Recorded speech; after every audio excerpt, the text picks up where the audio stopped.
Nathan Johnson had everything a man could dream of. Money, power, respect. At just 35, he was already the CEO of one of the biggest companies in Nigeria. People called him a genius, a man of mystery, a legend in the business world. But Nathan carried a secret, one that no one knew, not even his closest staff. He couldn't touch women, not just emotionally, physically. Anytime a woman got too close, sometimes even just standing near him, his body would react. His chest would tighten. Red rashes would spread across his skin. His breathing would go out of control, and in some cases, he'd even faint. At first, he thought it was a normal allergy. He saw doctors in Lagos, London, and Dubai. He tried pills, injections, even therapy. Nothing worked. He even tried love. He dated models, lawyers, actresses, hoping one of them would be the one. But it always ended in the same way. Embarrassment, confusion, and pain. He couldn't even get close enough. Eventually, he stopped trying. He locked that part of his life away and focused only on work. To the world, he was just a workaholic billionaire who didn't have time for relationships. But to Nathan, it was safer that way. One quiet evening, he sat in his massive penthouse living room, staring at the city lights. A soft knock came at the door. "Nathan," a familiar voice called. It was Madame Ruth, his mother. She walked in like she always did without waiting for permission. She was dressed in her usual lace blouse and wrapper, her silver earrings jingling softly. She didn't sit. She stood right in front of him, arms folded, looking him straight in the eyes. "You think I won't talk, Abby?" she said. "I've kept quiet long enough. Nathan, you're 35. My 60th birthday is in 2 months. Do you want me to dance alone with no daughter-in-law by my side?" Nathan rubbed his temples. "Mummy, please, not this again." "Yes, this again," she fired back. "You've been saying soon for years. You never bring any girl home. What are you hiding?" Nathan looked away. He didn't have the strength to explain. "Not again. I'm not hiding anything," he lied softly. "I just haven't found the right person." "Well then, find her," Madame Ruth snapped. "Because if you don't, I'll find one for you. And trust me, my taste is very traditional." Nathan chuckled weakly, though there was no joy in it. "Mummy, marriage is not that easy. It's not meant to be easy. It's meant to be real. And if you think you'll keep dodging this matter, you're dreaming. I want to see my daughter-in-law before I clock 60. She dropped a small envelope on the table beside him. "What's this?" he asked. "A list," she replied, "of single, well-behaved girls from respectable families, in case you don't have time to look on your own." Before he could say another word, Madame Ruth was gone. After she left, the silence in the penthouse returned. Nathan leaned back on his chair and let out a long, tired breath. He stared at the envelope in silence. His chest felt tight, not from the usual allergy, but from something worse. Fear. He thought he had buried the idea of love long ago. But now, it had come knocking again. Loud and urgent. Somehow his mother was the only woman who didn't trigger his condition. She could hug him, hold his hand, even kiss his forehead. It made no sense. He had no sisters, no female cousins growing up, just him and his mother. Maybe it was something in the blood, or maybe it was just because she was his mother. But with any other woman, whether it was a handshake in a business meeting or a gentle pat on the arm, his skin would react like it had touched fire. That was why he kept his distance. In meetings, he always chose the far end of the table. He never shook hands with female clients. He kept all female employees at a strict, professional-owned boundary, not out of pride, but for survival. But now, this. His mother's 60th birthday was just weeks away, and she had given him an ultimatum. Nathan rubbed his face with both hands. There was no way he was letting his mother pick a wife for him. That would be social suicide and personal disaster. But there had to be a way out. Something smart, controlled, fake, but believable. Then the idea came. He sat up straight and picked up his phone. "Felix," he said calmly. Within minutes, Felix, his loyal assistant, stepped into the room. He was the only one who knew about the real reason Nathan always avoided women. He was a short, fast-talking man in his early 40s, always dressed neatly, with glasses that slid down his nose every 10 minutes. Yes, sir? Nathan folded his arms. I need you to arrange something. Quietly. Felix raised an eyebrow. Sir? I want you to organize a private interview. A casting, actually, for a woman. Felix blinked, confused. For what exactly? Nathan stood and walked slowly to the large window overlooking the city. His voice was steady. I need someone who can act. Not too dramatic, just real enough to convince my mum that she's my girlfriend. Felix's mouth dropped open. A fake girlfriend? Nathan nodded. Yes, one who can play the role well. Smile when needed, say all the right things. Just for a few weeks. Felix was quiet for a moment. But sir, what about your... I'll wear gloves if I have to, Nathan interrupted sharply. We'll keep it brief. Public appearances only. No one else needs to know anything. He turned to Felix. It has to be discreet. No loud girls, no social media girls, just someone simple, with a good head on her shoulders, someone who can keep a secret. Felix nodded slowly. Understood. I'll start the process tonight. Nathan sat back down and stared at the envelope his mother had left behind. He didn't need a real wife. He just needed someone who could pretend, convincingly, and then he could go back to his quiet, distant life, alone, but safe. While Nathan and Felix quietly planned their discreet girlfriend interview at the Johnson Towers, life on the ground floor moved at a different pace. And down in the quiet, tiled hallways of the janitor's wing, Anita Ikenna tightened the straps of her cleaning apron and picked up her mop. It was nearly 8 p.m. Most staff had gone home. Only a few lights stayed on in the upper offices. The building was nearly silent, except for the soft hum of machines and the echo of her footsteps. Anita worked the night shift, the shift no one wanted. Tired, hidden, forgotten. But she didn't complain. She couldn't afford to. Her mother was bedridden, battling a long illness that had slowly drained the life from their tiny apartment and their savings. Since then, Anita became the mother, the father, the breadwinner, everything. She cleaned floors, others walked on without care. She scrubbed toilets, emptied bins, and wiped glass walls so clear that the executives on the 10th floor could look through them and never see her. But she was there, always, doing her job quietly, carefully. On this particular night, as she pushed her cleaning cart toward the executive lobby, Anita hummed softly under her breath. It was an old lullaby her mother used to sing before the illness made her too weak to speak much. She paused at a stretch of floor near the CEO's elevator. Her mop swirled gently over the marble. A group of young staff walked by, laughing. One of them, a woman in a red dress and heels, glanced at Anita, then turned away without a word. Anita was used to it. She was invisible. As she reached for a fresh rag, her phone buzzed in her pocket. A message from her neighbor. Your mama was coughing badly again tonight. I gave her the hot water, but the hospital said the bill is due Friday. Anita's hands trembled slightly. She typed back a quick thank you. Friday. That was just 4 days away. She had only 18,000 saved, and the bill was almost 5 times that. She closed her eyes, breathing deeply. She didn't cry. Not here. Not now. Instead, she bent down and continued scrubbing. A few days later, it was barely 6:30 a.m. Rain tapped softly on the glass walls of Johnson Towers. The city outside was just beginning to stir, but inside the building, Anita was already working, mop in hand, headphones around her neck, gospel music humming gently in her ears. She always cleaned early, before the chaos of the workday began, before the polished shoes and perfume and clicking heels passed through the same spaces she wiped down with aching hands. That morning, she was almost done.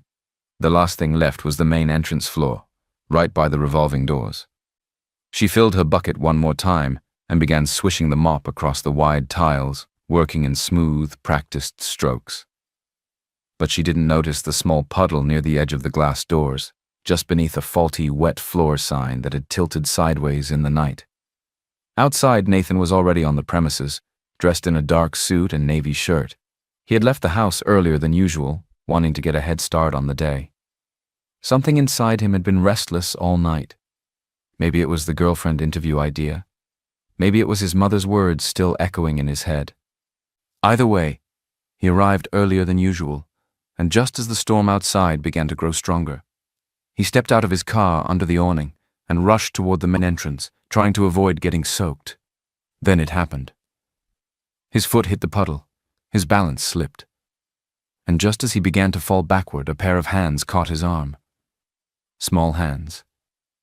Firm grip. Warm skin. For a split second, time paused.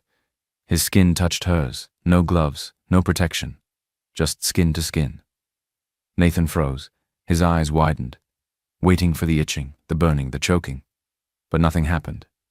No rashes, no dizziness, no reaction. He stood still, staring at the woman who had steadied him. She was looking down, clearly shocked, her hand still gripping his arm. When she realized who he was, her eyes widened in panic. "I'm so sorry, sir," she said quickly, stepping back. "I didn't see you coming." She didn't wait for him to respond. Anita picked up her mop, lowered her head, and walked away quickly, not even looking at him again. Nathan stood there, stunned.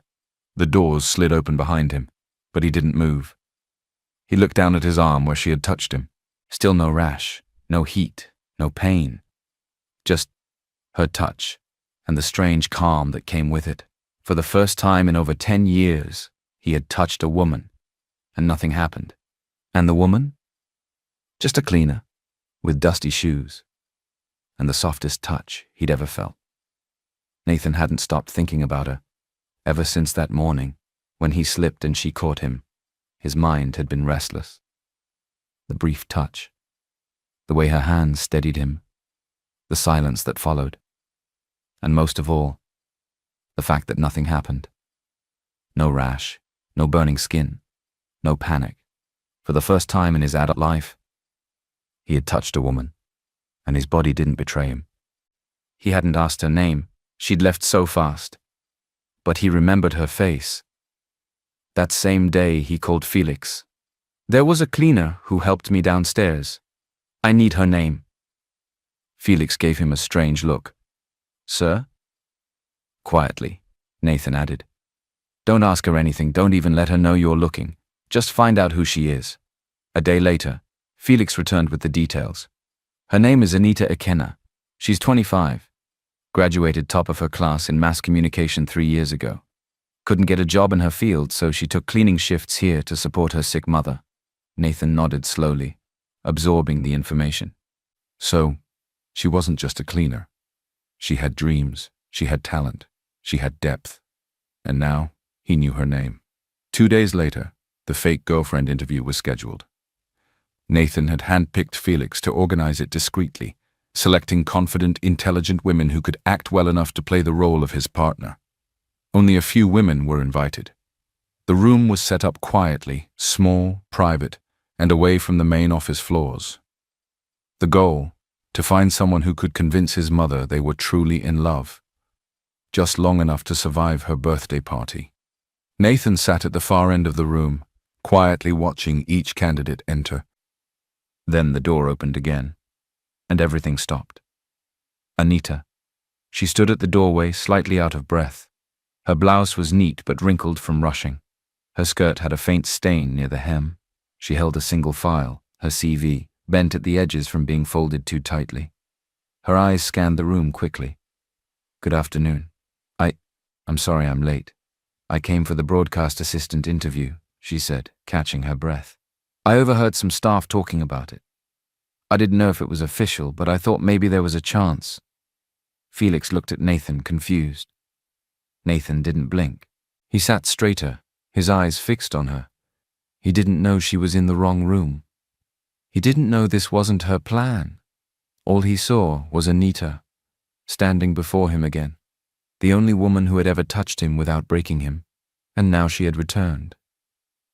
"To be clear," Nathan said carefully, "you're here for the interview?" Anita nodded quickly. "Yes, I know I don't have much experience, but I studied mass communication. I graduated with first-class honors. I just haven't had many chances yet." Nathan gestured to a seat. "Please, sit." She obeyed, clutching the file on her lap, unaware of what this interview was really for. She didn't know this wasn't about broadcasting. Nathan, on the other hand, couldn't believe his luck. There she was, Anita, the one woman who had touched him without triggering his condition, now sitting just across from him, nervously clutching a worn-out file. She thought she had come for a broadcasting job. But Nathan had already made up his mind. He barely listened to the rehearsed lines from the previous candidates. His thoughts kept circling back to Anita. If he could touch her, then maybe she was the perfect candidate for this fake relationship plan. No gloves, no discomfort, no risk of passing out in front of his mother. She was calm, unpolished, real. And her presence somehow settled him in a way no one else ever had. Nathan leaned forward, resting his hands on the desk. "Miss Anita," he said, his voice steady. She looked up, surprised. "Sir?" He paused, then continued carefully. "I need someone to play a role, a temporary one. I'm willing to pay you $400,000 a month, plus accommodations and benefits." Anita's eyebrows lifted slowly. "You'll stay by my side, appear in public with me, pretend to be my partner," he added. A long pause. "What?"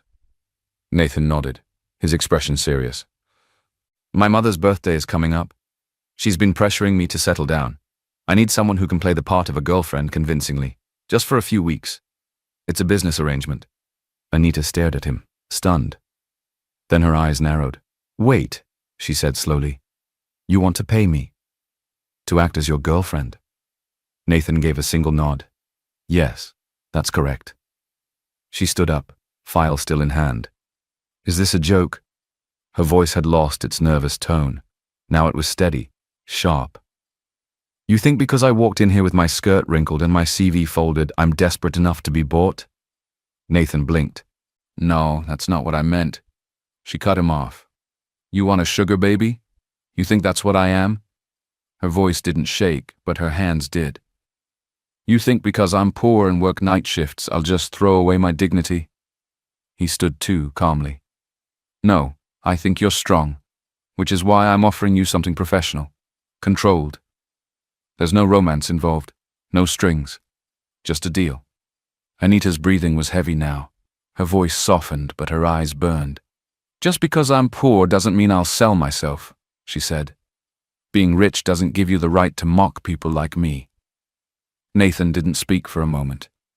He looked at her, really looked, and for the first time in a long time he felt something strange. Not pity, not guilt, admiration. She wasn't weak, she wasn't begging. She was standing tall, even in stained clothes, and it moved something in him.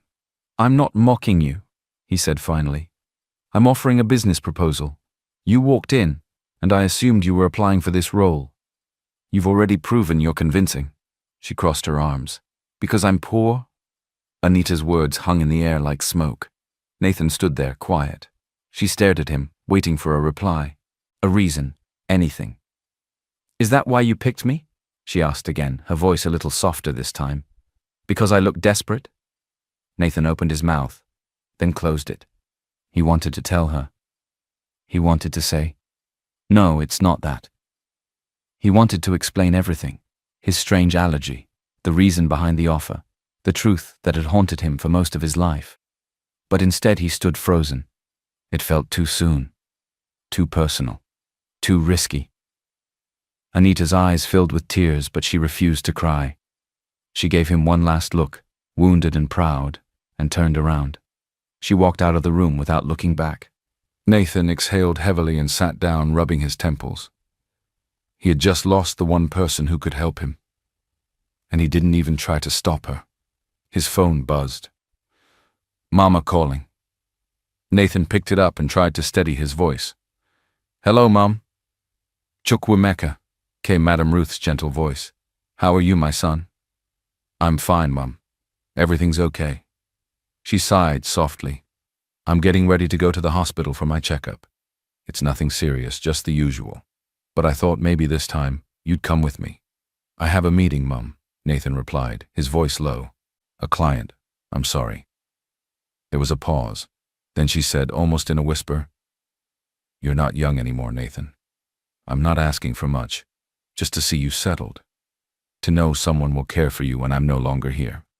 Nathan swallowed hard. I'll call you later, he said quickly, and ended the call. He leaned back in his chair, eyes closed, guilt creeping over him like a shadow. He cared for his mother deeply. He hated lying to her, but the truth was too complicated. Meanwhile, Anita was trying to find her way out of the building. The elevators were confusing. She had stormed out of the office in panic. She pressed a button that said B1, thinking it might lead to the exit. It didn't. The doors opened into a dark, stuffy garage. The light overhead flickered. She stepped out hesitantly, the air thick and hot. "Hello?" she called out, but her voice echoed too loudly in the silence. She walked forward slowly, clutching her file close.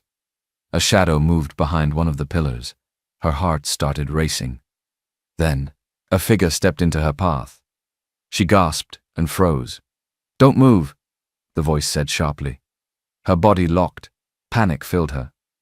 Then he added more calmly, "I was just checking the cameras." She blinked in confusion. It was Nathan. He stepped closer, hands raised to show he meant no harm. "I didn't expect you here. Are you lost?" Anita nodded, still breathing hard. "I pressed the wrong button." They stared at each other in the dim light. Nathan took a step closer, and again, nothing happened. No rash, no dizziness, no reaction. He looked down at his hand, then at her face. "That's twice now," he said quietly. She looked at him, puzzled. "What is?" Nathan hesitated. "Nothing, just confirming something." Before she could ask more, her phone rang. She quickly answered. "Hello?" Her face dropped. "What do you mean, cancel the surgery? Please, please don't discharge her. Please give me till next week." The line went dead. Nathan watched as she slowly lowered the phone, her hands trembling. Anita didn't say a word. She simply turned away and walked toward the elevator again. She stepped inside, and just before they closed, she looked back. Nathan didn't move. Something had changed. That night, Anita sat alone by her mother's bedside, watching the old fan spin slowly. 400,000. She had never seen that much money in one place. But it wasn't about greed. It was about survival. Her mother's breathing was shallow. The hospital had already given a warning. If the bill wasn't cleared, they would stop the surgery. She didn't have time. Anita looked down at her phone and scrolled to the number Felix had called her from earlier. She stared at it for a long moment. Then, with a deep breath and teary eyes, she whispered to herself, "Just for a few weeks, not forever." And she pressed call. The next morning came with cloudy skies and heavy thoughts. Anita hadn't slept much. She had spent the night sitting beside her mother's bed, quietly watching her chest rise and fall. Every time the machines beeped, her heart jumped. The nurse had already given the warning, "If payment doesn't come in soon, we'll have to postpone the surgery." She knew what that meant. She knew her cleaner's salary couldn't cover it, so she knew what she had to do. So, just after sunrise, she ironed her best blouse, still worn and slightly faded, tied her hair back, and took a bus straight to Johnson Towers. Nathan was already in his office when Felix knocked. "Miss Anita is here," Felix said. Nathan looked up from his desk, surprised but not shocked. Somehow, he knew she'd come back. "Send her in." Anita stepped in quietly. Her hands were clenched at her sides. Her eyes, though tired, were steady. "I'll do it," she said simply. Nathan looked at her for a long moment, then nodded. "Just for 1 month," she said flatly. "Understood," he replied. "Let's make things clear." He reached into a drawer and pulled out a thick binder. Clean, labeled, heavy. He handed it to her. "What's this?" she asked, staring at it like it might bite. "My manual," Nathan said flatly. "Everything you need to know about me. My habits, my allergies, my daily routines, and the personality rules I follow." Anita flipped it open. The first page read, Rule 1. Avoid physical touch unless necessary. Rule 2. Never enter my bedroom without knocking. Rule 3. Never bring unapproved guests. Rule 4. Always play your part when my mother is present. "There are more," he said, sipping his coffee.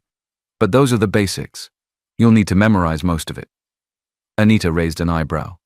You really don't like people, do you? Nathan gave a small shrug. I like structure. It keeps things from falling apart. She hesitated, then asked softly, And about us? Nathan looked her in the eye. No physical intimacy, no romance, no emotional confusion. This is a business arrangement, Anita. You help me survive my mother's birthday, and I pay you well, that's all. Oddly, his words brought her a strange kind of peace. She had feared he wanted more, something personal, something messy. But now, knowing he didn't, made it easier. She nodded. Good. I don't believe in fairy tales either. A ghost of a smile tugged at his lips. They were opposites in every way. A poor girl with nothing but love for her family, and a rich man who had locked away his heart behind strict routines and cold rules. But now they had made an agreement. Anita clutched the binder close and turned to leave. One more thing, Nathan called out. She stopped. When we're in front of my mother, he said, you'll have to act like you're in love with me. She looked back, eyes calm. I've done harder things. The compound buzzed with laughter, drums, and the sweet aroma of rice, pepper soup, and fresh flowers.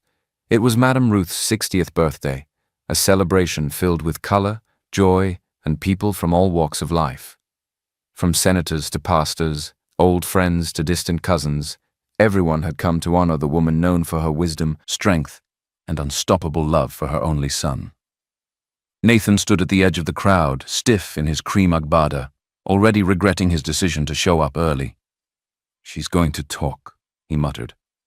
Next to him, Anita stood in a simple lace gown that hugged her gently. It was second-hand, a little loose at the shoulders, but she wore it with quiet grace.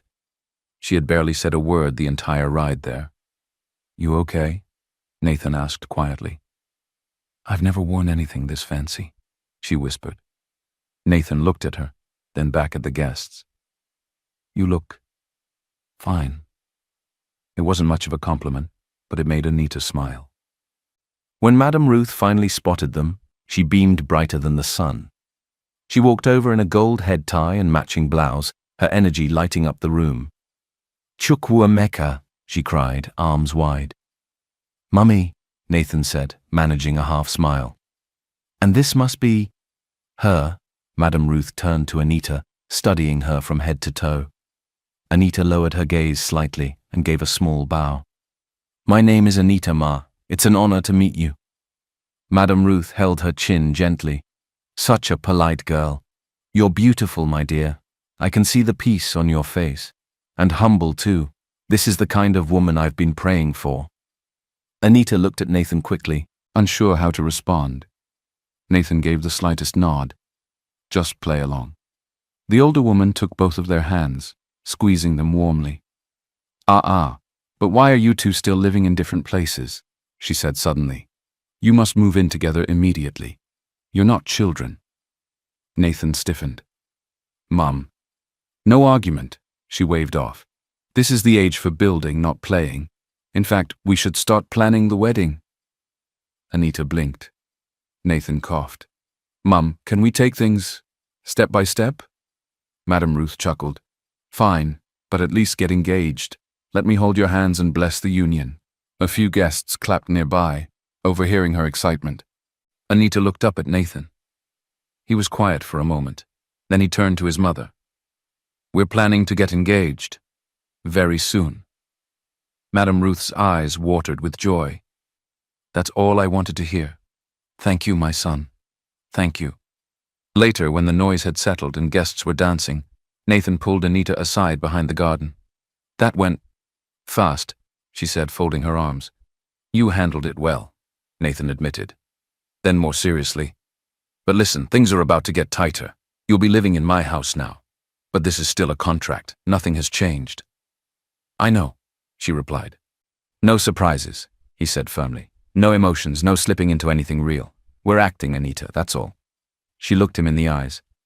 Don't worry. I won't fall in love with you. He gave a dry smile. Good. That makes two of us. Anita arrived at the mansion on a quiet Tuesday morning with just one small bag in her hand.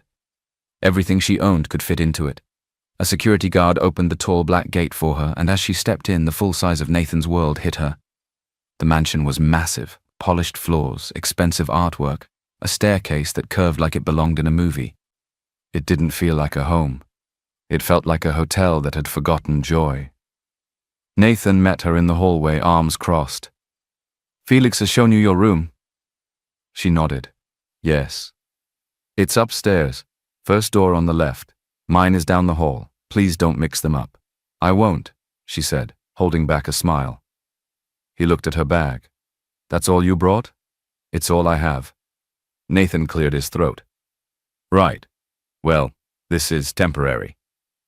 He handed her a small white envelope. Thick. 400,000, he said, as agreed. Anita opened it briefly, just enough to see the cash inside. She whispered, "Thank you," and her voice cracked a little.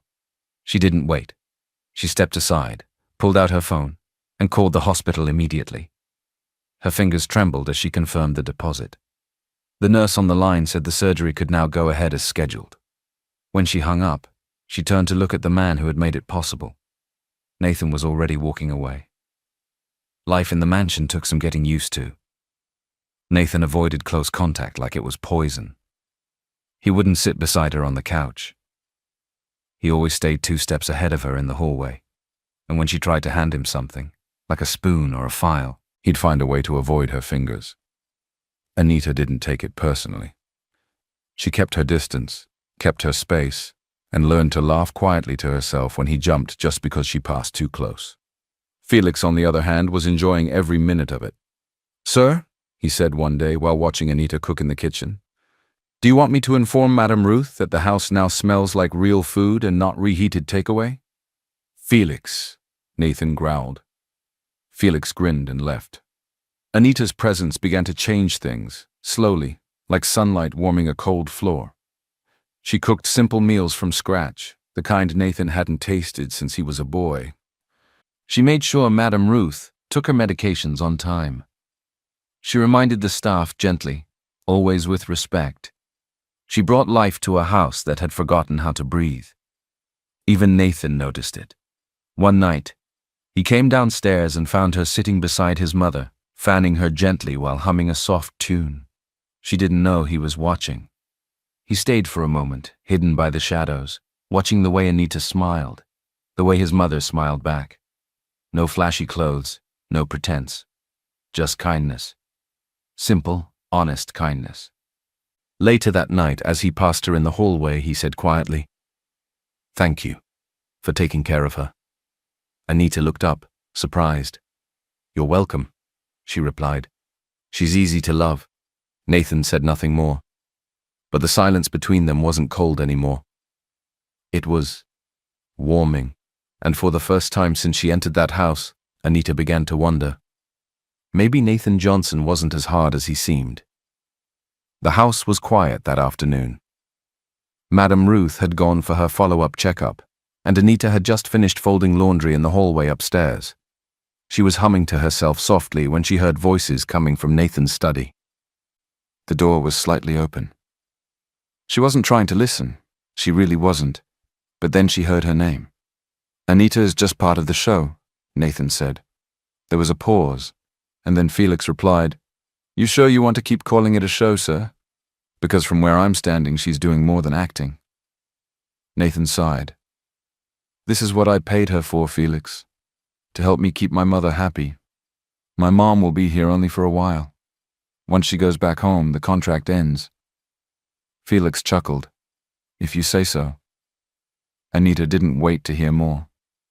She turned and walked away quickly, the laundry forgotten in her arms. Later that evening, she sat on the balcony outside the guest room, the breeze brushing her cheeks gently. Just part of the show. She knew what she signed up for. It was a contract, a job, money in exchange for a role. But hearing it out loud from his mouth, it stung. She held her breath and stared at the skyline, blinking fast. Why did it hurt? She had told herself this was just business, that her only reason for being here was her mother. So why did Nathan's words feel like a slap? What exactly did I expect from a man who warned me not to get close? She shook her head. Still, her chest felt heavy. She had to remind herself this wasn't love. It was survival, and she had done harder things. She would keep playing the part. She owed her mother that much. But now, there was a crack in the performance, and she didn't know how to hide it from herself. The next morning, something unexpected happened. A woman from a popular beauty brand reached out through one of Madame Ruth's younger relatives who had posted a photo from the party. The brand was impressed by Anita's natural look, quiet elegance, and modest charm. They sent an inquiry for a small sponsorship partnership. Nothing big, just a local campaign promoting natural skincare. Anita couldn't believe it. She had never even imagined someone would see her, really see her in a world filled with filters and perfection. She told Nathan that evening quietly, while clearing the dinner table. I got an offer, she said, avoiding his eyes. A small campaign from a beauty brand. They said they saw a picture of me and liked how I looked. Natural. Nathan froze. A strange emotion stirred in his chest. That's good, he said, his tone tight. I'll still keep to the contract, she added quickly. It won't interfere. I didn't say it would, he replied, sharper than intended. Anita looked up. Are you okay? Nathan forced a smile. Of course. Why wouldn't I be? But later that night, alone in his room, he found himself scrolling through her photo from the party. The soft light on her face, the smile, the calm in her eyes. And for the first time in a long, long while, he felt something he didn't know how to name. Was it jealousy? He had never cared who talked to his past dates. He never checked who looked at them or smiled at them. But the thought of someone else noticing Anita, his fake girlfriend, made something twist inside him. He shut off the screen and stared at the ceiling. This is just a contract, he told himself. She's just acting. But deep down, he wasn't so sure anymore. And just like that, on one sunny afternoon, Nathan and Anita were seated for a photo shoot. It was Madame Ruth's idea. If the wedding isn't coming anytime soon, she said firmly, at least let me see the pre-wedding pictures. That way, I'll know it's real. Nathan had tried to push back. Mom, it's not necessary. But she had already booked the photographer, the outfits, the location, and even sent out coming soon texts to her church WhatsApp group. So they went along with it. Anita stood stiffly in front of the flower wall, wearing a soft blue gown that Madame Ruth had picked. It fit her surprisingly well, hugging her waist and brushing the floor gently. Her hair was tied back in simple braids and she wore light makeup for the first time in years.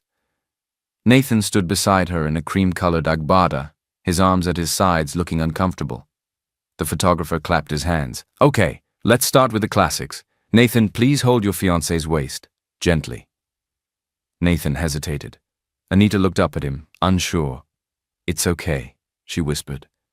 Just for the photo. He reached out slowly, resting his hand lightly on her waist. No reaction, no rash, no burning. His palm stayed steady. The photographer smiled. Good. Now look at each other. Smile, like you're in love. Anita tried to smile. Nathan tried too. But something passed between them, a weight that wasn't there before. The camera clicked. Now closer, the photographer said. Hold her from behind. Lean in a bit. Perfect. Nathan obeyed, but his chest was tight. Not from nerves, from something deeper. The scent of her hair, the way her back fit against him. It didn't feel like pretending anymore. And now, kiss her on the forehead. Sweet and simple. Nathan blinked. Anita looked at him, caught off guard. It's okay, she said again, barely a whisper.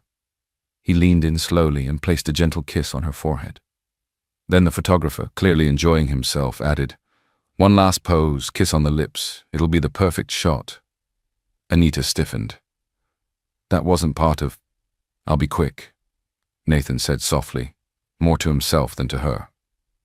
Before she could fully process it, he leaned in and kissed her. It was gentle, hesitant, not passionate but real. The world stood still.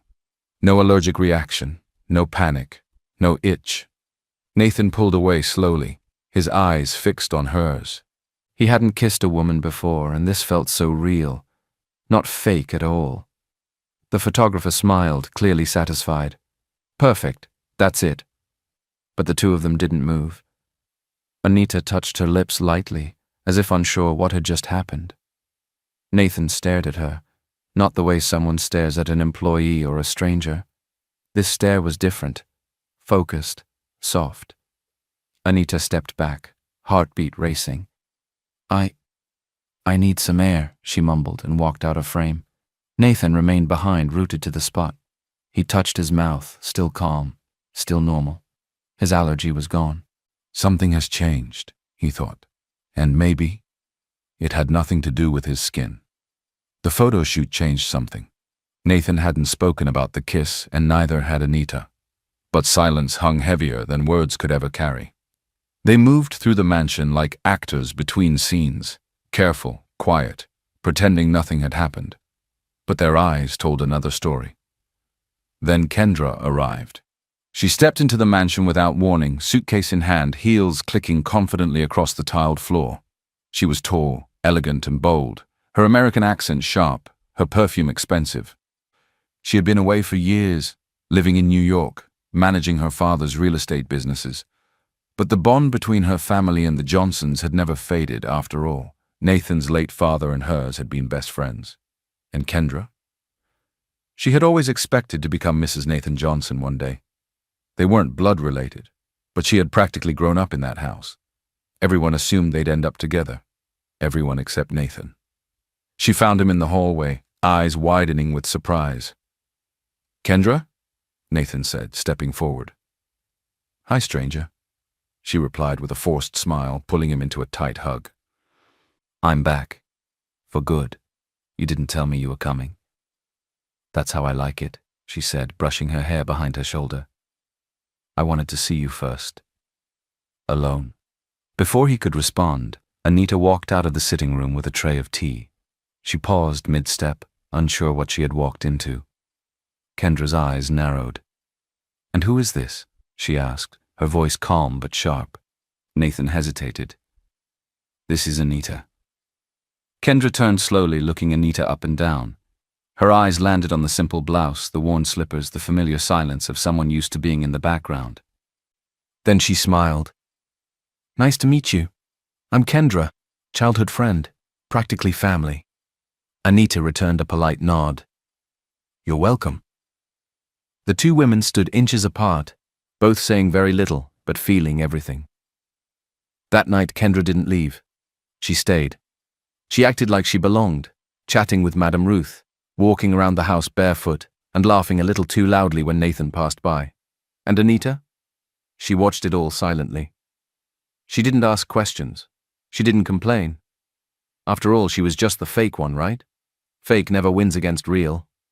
But behind Kendra's perfect smile was something darker. She had overheard the house staff talking. Something about a contract, a fake girlfriend, a deal.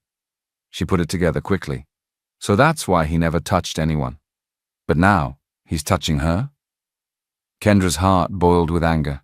She had waited for years, believed, silently hoped, that one day Nathan would see her. But now, some random cleaner with soft eyes and no pedigree had slipped into his life and his mother's heart. Not on her watch. The next morning, Kendra visited the mansion again, this time wearing a fitted dress, heels, and a smug expression. To everyone's shock, she announced, "Nathan and I used to be a thing, a real thing. I'm just here to make sure the right woman ends up beside him." Anita heard it. She didn't respond. She simply wiped the counter a little harder than necessary. But inside? She felt something she didn't know how to explain. Jealousy. Not because Kendra was beautiful, not because she was bold, but because she had history, and history, Anita believed, was stronger than any contract.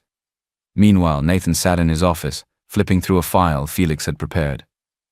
It contained Anita's background, her school records, her CVs, her mother's hospital bills, her past job applications, her unpaid internship certificates, letters of rejection. Nathan stared at one line in particular. She took the cleaner job at Johnson Towers only after failing to get a real position here. He exhaled deeply. She was too qualified to be one, but she took the job anyway. She didn't discriminate and worked really hard, because she just needed to survive. And even when humiliated, she had chosen dignity over desperation. He looked out the window, the photo from their shoot still on his phone screen. Her smile, her eyes, that awkward, honest grace. She didn't just take the contract for money, he realized. She took it for love. Not his, her mother's. And for the first time, the question formed clearly in his chest. Is this what love feels like? While Nathan was still trying to reconcile his feelings, chaos broke out. It started with a photo. A single shot from the pre-wedding photo shoot taken at the perfect angle. Nathan holding Anita close, lips gently brushing hers, both of them lost in the moment. The photo leaked overnight.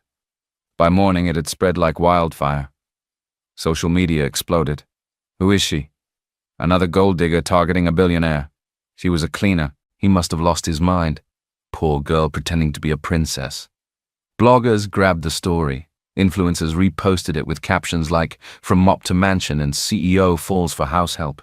They dug up old pictures of Anita in her cleaner's uniform, cropped videos of her walking through Johnson Towers, even a screenshot from her barely used Facebook account. But the most hurtful part wasn't the photo. That was what brought about all the negative comments. It was the article that followed it. Don't be fooled by the innocent smile. Sources revealed this so-called fiancé was paid to act the part. While she cozied up to the billionaire's mother and stole hearts at the party, it was all part of a well-orchestrated contract. A cleaner turned actress. How far will some people go for fame and fortune? By noon, #fake fiancé was trending. Anita saw it on her phone while sitting in the hallway, waiting for Madame Ruth's tea to finish steeping. Her hands trembled as she scrolled through the comments. Then she did something she hadn't done since her father's funeral. She quietly packed her bag and left. She didn't say goodbye, didn't wait for Nathan, didn't cry in front of anyone. She just left. Nathan didn't find out until Felix burst into his office. "Sir, she's gone." "What do you mean gone?" "Miss Anita, she packed her things. She left quietly. She didn't even take her second payment." Nathan stood up sharply, heart sinking. "She thinks I let them attack her." Meanwhile, Kendra was already at the mansion, and she was ready to strike. She entered the sitting room where Madame Ruth was reading her Bible and placed a printed screenshot of the leaked photo on the table. "I think it's time you know the truth," she said sweetly. "That girl Anita, she's not who she says she is. She's not Nathan's real girlfriend. She was hired, paid to pretend. It was all a lie." Madame Ruth looked up slowly, calmly. "I know," she said. Kendra blinked. "You, what?" "I knew from the beginning," Madame Ruth said, closing her Bible softly. "I wasn't born yesterday. But she has a good heart. That's what matters to me." Kendra's jaw tensed. "You think a girl like her deserves him?" Madame Ruth smiled. "Deserve is a dangerous word, my dear. She didn't chase his money. She never tried to control him. She loved my food, she prayed for my health, and she respected this house. If that's not enough, nothing will be." Nathan arrived just as Kendra was leaving the sitting room. He blocked her path. His voice was cold. "You leaked the photo." Kendra raised a brow. "You can't prove that?" "I don't need proof," he said. "I know it was you." "I did it because I love you," she snapped. "I've waited for you, Nathan. You're mine." She reached out and touched his hand, tears forming in her eyes. "Can't you feel it?" Nathan flinched slightly, but nothing happened. No burning, no rash, no panic. He looked down at her fingers on his skin. "You're touching me," he said quietly. Kendra smiled. "See, maybe I'm the one meant for you." But Nathan shook his head. "No," he said slowly. "It's not about skin anymore. The allergy. It's gone. I just didn't realize it until now." He stepped back. Because it was never about a medical condition. It was fear. Fear of closeness. Fear of being seen. And Anita, she saw me. His voice cracked slightly. "She's the only woman I've ever been myself with. And I let her walk away. Maybe he hadn't been sick. Maybe he had just been waiting for something real. and she was the cure he never knew he needed. Nathan didn't wait till morning. As soon as the house quieted and Kendra's perfume finally faded from the hallways, he grabbed his keys and rushed out of the mansion. The air was thick with the scent of rain and dust as he drove through unfamiliar streets. The city lights grew dimmer, the roads narrowed, the noise of traffic faded into distant voices and clattering rooftops. He had never been to this side of town. But Felix had quietly left him Anita's address, tucked under a file without a word.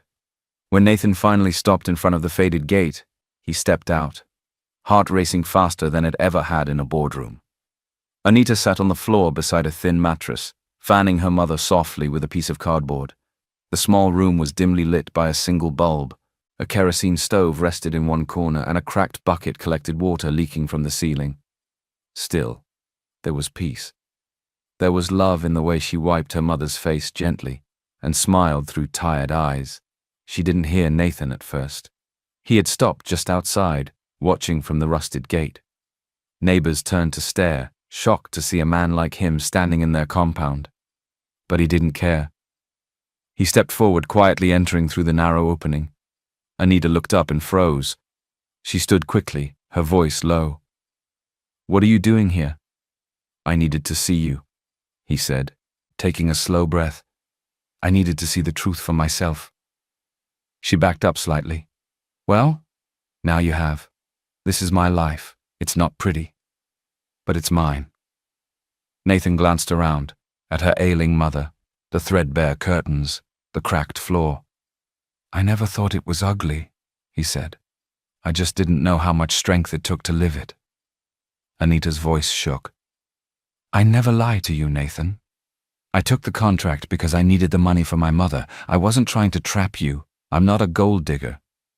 "I know," he said softly. She blinked. "What?" "I knew," he repeated. "I just didn't want it to end." He took a step closer, his voice louder now, loud enough for the neighbors to hear. "I didn't realize it at first, but I fell in love with you, Anita." Murmurs rippled through the compound. Someone gasped. Phones began to rise quietly in hands. I fell for the woman who took care of my mother before herself, who cooked meals without expecting thanks, who held me when no other woman ever could. He turned toward the neighbors now gathering at their windows, leaning out from verandas and doorways. "I was the man who thought love made me sick," he said with a crooked smile. "But now I know what made me sick was fear. And Anita, she healed me." Anita stared at him, eyes wide, lips trembling. He stepped even closer. "I'm sorry I let them humiliate you. I'm sorry I didn't protect you. But I'm here now, not as a billionaire, not as a CEO, just as a man who loves you. Please come home, not as my fake fiancé, but as the woman I want to spend the rest of my life with." A small neighbor boy in oversized slippers shouted, "Oh!" Someone clapped. A few women teared up. One neighbor whispered, "Cinderella, I swear." A woman in the back, holding a tray of beans, was already live streaming. By midnight, the video would go viral. "Billionaire begs former cleaner for forgiveness in the slums, calls her his healer." Comments flooded in. "Now that's a real man. True love doesn't care where you're from." "This is the Cinderella story we didn't know we needed." Anita took a deep breath. "You're crazy, Nathan." He smiled. "I know." She dropped the fan and walked straight into his arms. No cameras, no contract, just love. And this time when they kissed, it wasn't for show, it was real. 2 days after the video went viral, the mansion buzzed again, but this time not with scandal or tension. It was warmth. It was laughter. It was the sound of home. Madame Ruth had seen the viral video. She'd watched it at least 10 times, tears in her eyes every time Nathan said, "She healed me."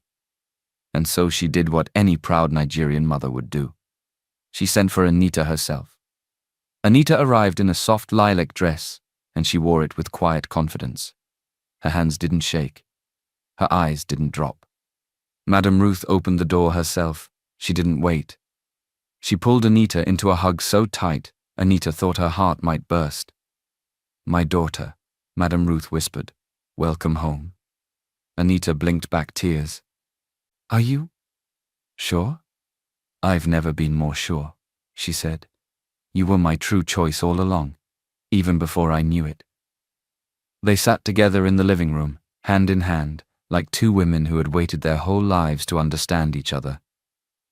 Madame Ruth spoke with her usual firmness, but now her voice held joy.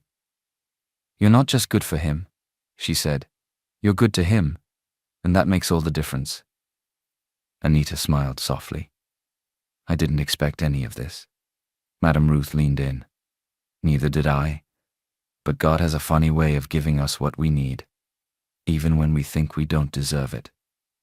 Later that evening, Nathan stepped into the garden, where Anita stood watching the sky turn orange. He walked slowly. No rush, no performance. Just a man in love. When she turned, he smiled. So, Mama gave her blessing. She did, Anita said, trying not to tear up again. Nathan reached into his pocket and pulled out a small black box. He didn't kneel right away. He simply held it. Anita, he began, voice quiet. You came into my life like an accident I didn't see coming. She laughed gently, remembering the mop water. I nearly killed you, you mean? Yes, he said with a grin. And you also saved me. Then, slowly, he dropped to one knee. No cameras, no contracts, no lies, he said, opening the box to reveal a small but elegant ring. Just a question. He looked up at her, eyes steady. Do you want to turn fake into real? Anita didn't speak at first. She simply nodded, once, twice, then whispered, yes. Nathan slipped the ring on her finger. They kissed again under the setting sun. Not for the media, not for Madame Ruth, not even for the neighbors, just for them. The wedding was beautiful. Held under the golden sun in a private garden lined with ivory roses, soft music played as guests gathered beneath crystal chandeliers and silk canopies. Every detail was perfect, simple, elegant, and warm, not because it was expensive, but because it was real. Anita walked down the aisle in a lace gown that shimmered like starlight, her steps steady, her heart full. Nathan stood at the end, waiting, not just as a groom, but as a man reborn. His eyes didn't leave hers, not once. And beside them, proud and radiant in her gold lace, Madame Ruth dabbed her eyes with a folded handkerchief. She leaned toward Felix and whispered, "This is fate." He smiled. "I believe it." As Anita reached Nathan, she took his hand and smiled through her tears. Her voice trembled as she whispered, "I never thought I'd make it here." Nathan squeezed her fingers. "You were always meant to." They exchanged vows not written on paper, but straight from the heart, about healing, growth, second chances, and the kind of love that finds you when you're not looking. When they kissed, it wasn't just the guests who clapped. Even the sky seemed to shine a little brighter. After the ceremony, as the reception carried on, filled with dancing, jollof rice, toasts, and cheers, Anita slipped away for a moment, standing alone under a tree near the edge of the lawn. She looked out at the smiling guests, the fairy lights, the laughter, and she thought of the girl with the mop and the cracked phone, crying quietly outside the hospital. That girl still lives in me, she thought, but now she's at peace. Tears filled her eyes, but this time they weren't from pain. They were from gratitude. Meanwhile, on a flight out of the city, Kendra sat by the window, her suitcase beneath her seat, a letter on her lap. She'd finally accepted the truth. She had lost. But not because Anita was richer, louder, or stronger, because Anita was braver. Brave enough to love without pride. She pulled out the letter and read it one last time before handing it to the flight attendant, with instructions to have it delivered to Nathan's office. Dear Nathan, I guess love doesn't always go to the one who waits the longest, but to the one who sees deepest. I thought you were mine, but now I see you were only ever meant for her. I wish you and Anita all the best. No bitterness, just goodbye. Kendra. She leaned back, closed her eyes, and let go. Back at the wedding, as fireworks bloomed in the night sky, and Nathan pulled Anita close during their first dance, Everything finally made sense. The allergy, the contract, the chaos. It had all led to this, a new life, built not on perfection, but on truth. And under the stars, wrapped in each other's arms, they began it together. Months passed, and life bloomed gently. Anita no longer woke up to mop floors or rush down hot corridors balancing buckets. Instead, she woke to a quiet home, fresh light through the curtains, and Nathan's warm arm wrapped around her waist. But she hadn't forgotten where she came from. In a cozy building on the outskirts of the city, Anita launched the Hope Foundation, a small agency focused on giving people second chances. They offered free handwork training in tailoring, catering, soap making, and digital skills. They taught resume writing, budgeting, and most of all, dignity in every kind of work. "Your degree is important," Anita would often say, standing before a class of eager young women. "But so is your mindset. Don't wait for someone to hand you a desk. Build your own table." She hired young people who had been overlooked, cleaners, dropouts, girls who had once been laughed at for dreaming. And she helped them rise. Because once upon a time, she had been one of them. Back home, her mother sat in the garden, completely recovered, smiling as she shelled beans with Madame Ruth, now best friends, constantly arguing over who loved Anita more. And one sunny morning, Anita came downstairs holding something small in her hand. Nathan was in the kitchen, trying to boil eggs and failing miserably. She walked up behind him, placed the item on the counter. A pregnancy test. Nathan turned, confused. Then he saw the result. 2 lines. He stared at it. Then at her. Then back at it. Then he laughed, the deepest, happiest laugh she'd ever heard. By the time he scooped her into his arms, Madame Ruth had already come in screaming from the hallway. "Did I not say it? I saw it in her face this morning. My grandchild is coming. Eh, God, thank you." Later that night, Nathan sat beside Anita on their balcony, her head resting on his shoulder, his hand gently stroking her belly. "You've changed me," he whispered. Anita smiled. "No, you just finally saw who you were without fear." He kissed her forehead and stared up at the stars. Sometimes love doesn't start with butterflies. It starts with a mop. And a billionaire who just needed a reason to smile again. In a world that often judges people by where they come from or what they wear, Anita reminded us that dignity isn't about position. It's about heart. She didn't just clean floors, she cleaned someone's view of the world. And Nathan didn't just find love. He found healing, purpose, and peace in the most unexpected person. Because when 2 broken pieces meet with honesty, something beautiful can still be whole. If this story touched your heart, share it with someone who needs hope today. Remember, kindness is never wasted. Like, share, and subscribe to help spread more stories of love, redemption, and second chances.